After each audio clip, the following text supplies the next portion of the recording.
সকাল হতেই দেশের বিভিন্ন প্রান্তে উৎসবমুখর পরিবেশে শুরু হয় ত্রয়োদশ জাতীয় সংসদ নির্বাচনের ভোটগ্রহণ।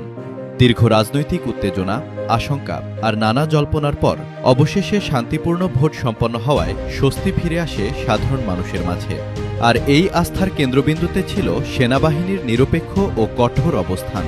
ভোটের আগে থেকেই সম্ভাব্য ঝুঁকিপূর্ণ এলাকা চিহ্নিত করে মোতায়েন করা হয় সেনা সদস্যদের। কেন্দ্রের ভেতরের দায়িত্ব ছিল নির্বাচন কর্মকর্তাদের, আর বাইরের নিরাপত্তা নিশ্চিত করেছে সেনাবাহিনী ও আইনশৃঙ্খলা বাহিনী। কোথাও কোনো পক্ষকে প্রভাবিত না করে শুধু নিরাপত্তা ও শৃঙ্খলা বজায় রাখাই ছিল তাদের একমাত্র লক্ষ্য। বিশেষ করে নারী ও বয়স্ক ভোটারদের উপস্থিতি ছিল চোখে পড়ার মতো। বহু কেন্দ্রে দীর্ঘ লাইনে দাঁড়িয়ে মানুষ ভোট দিয়েছেন, যা অনেকদিন পর নির্বাচনের প্রতি মানুষের আস্থা ফিরে আসার ইঙ্গিত দেয়। সেনাবাহিনী স্পষ্ট নির্দেশনা অনুযায়ী কাজ করেছে।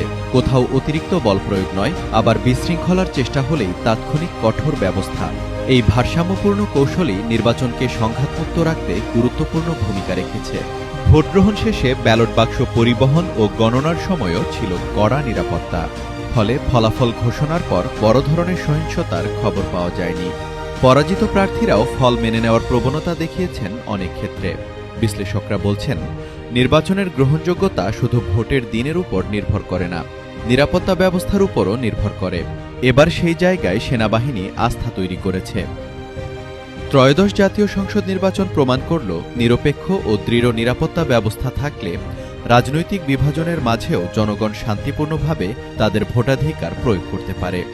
সেনাবাহিনীর পেশাদার ও পক্ষপাতহীন ভূমিকা নির্বাচনের ফলাফলকে দিয়েছে গ্রহণযোগ্যতা, আর জনগণকে দিয়েছে দীর্ঘদিনের কাঙ্ক্ষিত নিরাপত্তার অনুভূতি। ভোটকে কেন্দ্র করে শঙ্কার যে আবহ তৈরি হয়েছিল তা কাটিয়ে শান্তিপূর্ণভাবে নির্বাচন সম্পন্ন হওয়ায় স্বস্তি ফিরেছে জনমনে। এখন সবার নজর নতুন সরকারের কার্যক্রমের দিকে।